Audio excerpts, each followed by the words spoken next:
साठी आम्ही सर्व या ठिकाणी मोठ्या आतुरतेने वाट बघतो आहे.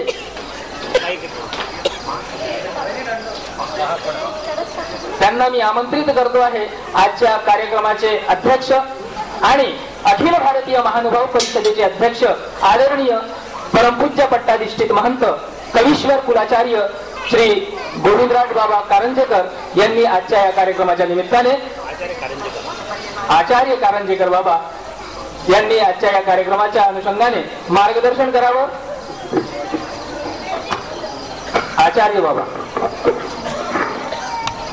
मनोरथ फलप्रदा श्रद्धा साध्यते सर्व श्रद्धा तुष्यते हरि श्रद्धावान लभते धर्म श्रद्धावान अर्थमाप्नुयात् श्रद्धा साध्यते काम श्रद्धावान मोक्षमाप्नुयात्. ज्या श्रद्धेने आतापर्यंत आपण शांत चित्ताने एकाग्र चित्ताने बसलात, त्याच श्रद्धेने एकदा द्रौपदी सारखी आरोळी स्वामी श्रीजीवरायांच्या श्रीचरणी समर्पित करूया. द्रौपदीने हात मारली होती, भगवंताने वस्त्रांचा ढेर लावून दिला. तशी हात आमच्या कलियुगातील श्रीकृष्ण स्वामी श्रीजीवरायांना जर तशी हात मारली आपण तर त्याचे फलित तुम्हाला तुमच्या जीवन संपेपर्यंत आज जीवन भरभराटीत जाणार आहे. म्हणून माझ्यासोबत येऊन एकदा फक्त आमच्या साधनात्याचा जय जयकार करतोय. कारण वेळेबाबी 5 अवतारांचे नमन एकाच अवतारात, पण 5 अवतारांच्या जयवशमची ताकद लावायची आहे. ती पुरी ताकद एकाच अवताराच्या नावात लावून टाका. सर्वात्म श्री चक्रधर स्वामी की जय. परमार्ग अध्ययन मंदिर वर्धापन दिन 22वा,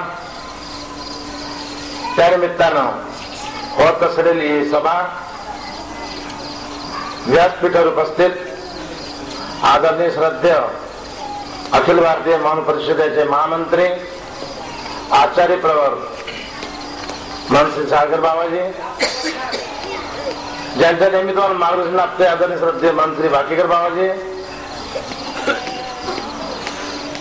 ज्यांच्या मार्गदर्शन तुम्ही प्राप्त केला आणि त्यांना लवकर जायचं होतं म्हणून जरी उपस्थित नसले तरी आदरणीय श्रद्धेय आचार्य प्रवर मंत्री भाऊ बाबा, आपण सर्व व्यासपीठावर उपस्थित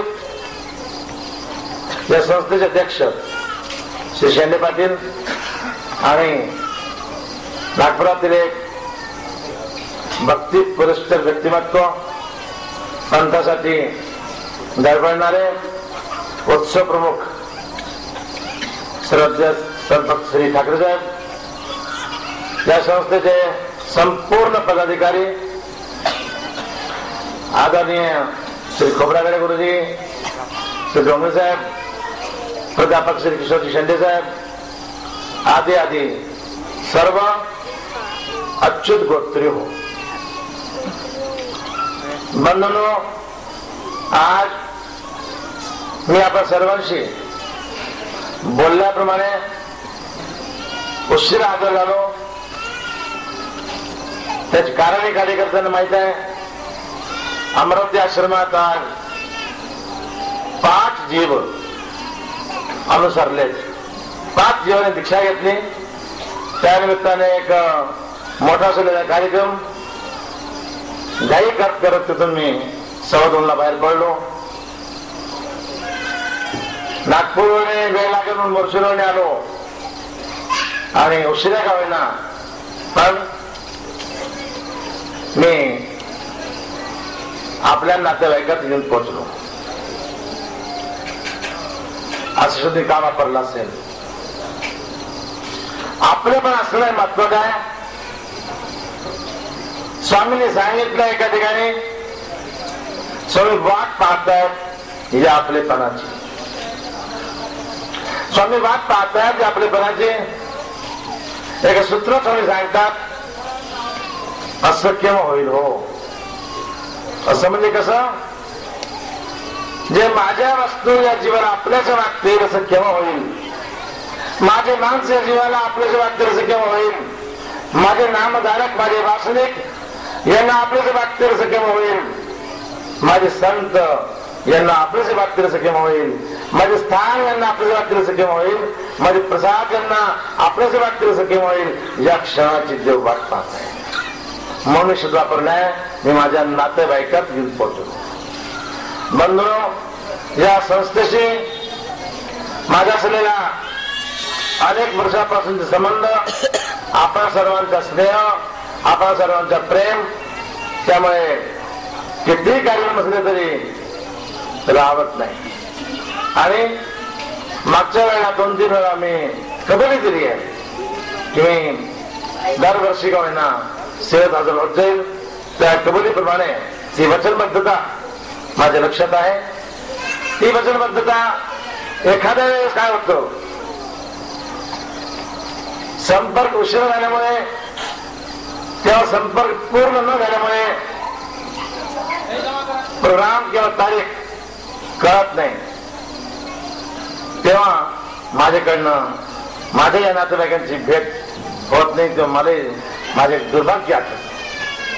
बंधुनो, आज महामानव परमार्थ विद्या मंदिर वर्ष 22 आहे. 22 टोटल जर केलं तर 2004 होतं. आणि आज तारखेचं जर टोटल केलं तर 10/2/2008 करावं. 10/2/12/2014 22 वर्धापन दिन 22 आला. या तारखेचा बेरीज 22 आणि 22 बेरीज 4, म्हणजे 4 दिशा आहेत, पूर्व पश्चिम उत्तर दक्षिण. 4 पदार्थ आहेत, जीव देवता परमेश्वर. 4 साधन आहेत, स्थान प्रसाद वासने भिक्षुक. या 4 साधनांचा या परमार्थ अध्ययन मंदिराच्या द्वारे चौदिशेने प्रचार हो. त्या प्रचाराला कुठेही अडसर येऊ नये असंही 22 तारीख सांगते. या 22 तारखेच्या निमित्ताने तुम्हाला मी अखिल भारतीय मानव परिषदेतर्फे एक शुभ संदेश देतो. या अध्ययन मंदिराच्या प्रचार कार्याला कधी कुठेही अडसर येणार नाही आणि कोणी आणू शकणार नाही. बंधुनो, जिथे भावना स्वच्छ असते, विचार स्वच्छ असतात, भावनेमध्ये निष्कामता असते, त्या ठिकाणी ते कार्य सहज सिद्धीला जात असतात. आपण आधीच्या व्याख्यानातून, आदरणीय श्री भाऊराव महाराजांच्या व्याख्यानातून अज्ञान आणि अज्ञान बद्दल बरीच उदाहरणं ऐकली. अज्ञान जर असेल तर काहीच प्राप्त होत नाही. मोक्ष तर दूर राहिला हो. मोक्ष फार दूर आहे.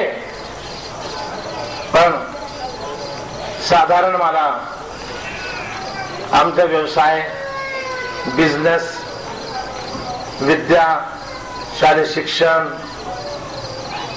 पैसा, ह्या गोष्टी जरी, तर पैसा कसा मिळवायचा याचं ज्ञान नसेल तर मिळेल का? नाही मिळणार. अज्ञानाने काहीच मिळत नाही आणि अन्यथा ज्ञानाने मिळालेलं जात असतं. अज्ञानाने काहीच मिळत नाही आणि अन्यथा ज्ञानाने मिळालेली वस्तू जात असते. म्हणून अज्ञान आणि अन्यथा ज्ञान याचा निराकरण असणे आवश्यक आहे. त्याचाच पाठपुरावा आदरणीय श्रद्धेय महंत श्री वाकीकर बाबांनी केला आणि आदरणीय श्रद्धेय आचार्य परमहंस साळवे बाबांनी अध्यात्माच्या शांती मिळत नाही एक महत्वाचं वाक्य सांगितलंय. विज्ञान आहे क्रांती आणि अध्यात्माने शांती. साखरताईने 2 मिनिटातच एक साखरचं वाक्य वापरून ते आपली साखर स्वतः सोबत घेऊन गेल्या. बंधुनो, आम्हाला गरज कशाची आहे? आम्हाला गरज आहे अज्ञान दूर करून ज्ञान मिळवण्याची गरज आहे. ज्ञानासारखी वस्तू जगात नाही. म्हटलंय ज्ञान हा तिसरा डोळा आहे. दोन डोळे तुम्हाला आहेत, मला आहेत, पण तिसरा असलेला ज्ञान जोपर्यंत लक्षात येत नाही तोपर्यंत फार मोठी समस्या आहे. मी कोण आहे, कुठून आलो, मला जायचे कुठे आहे, आणि जोपर्यंत मला गाडी सापडत नाही तर मला राहायचे कुठे आहे, या सगळ्या गोष्टींच्या ज्ञानच नाही रस्ता सापडणार. मी कोण आहे हे ओळखता पाहिजे. आलो कुठून, जाणार कुठे, त्या ठिकाणी जायला गाडी कोणती, स्थानक कोणता, स्टेशन कोणता, तिकीट कुठला मिळते, कुठून मिळते, या सर्व गोष्टी जर तुम्हाला माहित नसतील तर आपल्या मंतव्यापर्यंत, गंतव्यापर्यंत जाणं मुश्किल आहे. आपण जीव आहोत. जीवाबद्दल तुम्ही ऐकलं आहे माझ्या भाषणात, सर्वाधिकारी असलेला जीव. पण त्या जीवाची व्याख्या करताना स्वामींनी सांगितलं एक वाक्य, कोणता जीव, कोणता जीव सर्वाधिकारी आहे. त्या वाक्याकडे जर लक्ष घातला तर प्रस्ताविकामधून ऐकलेली व्यथा दूर झाल्याशिवाय राहत नाही. कोणता जीव सर्वाधिकारी आहे. माझ्या ज्ञानाला, माझ्या भक्तीला, माझ्या प्रेमाला, या संसार भावसागरातून तरुण जाऊन माझा असलेला आनंद प्राप्त करण्याला जीव सर्वाधिकारी आहे. पण कोणता, याच उत्तर एका छोट्याशा वाक्यात स्वामींनी दिलं आहे. त्या उत्तराकडे जर लक्ष घातला तर आमच्या समस्या दूर होतात. त्या उत्तर आहे, कोणता जीव अधिकारी आहे. स्वामींनी जेव्हा म्हटलं जीव सर्वाधिकारी आहे, जीवाची घेण्याची शक्ती आहे काही प्राप्त करण्याची, काहीही. हा मोठ्यात मोठ्यात डाकू बनू शकतो, मोठ्यात मोठा चोर बनू शकतो, राष्ट्रपती बनू शकतो, प्रधानमंत्री बनू शकतो, संत बनू शकतो, महंत बनू शकतो, आणि देवालाही प्राप्त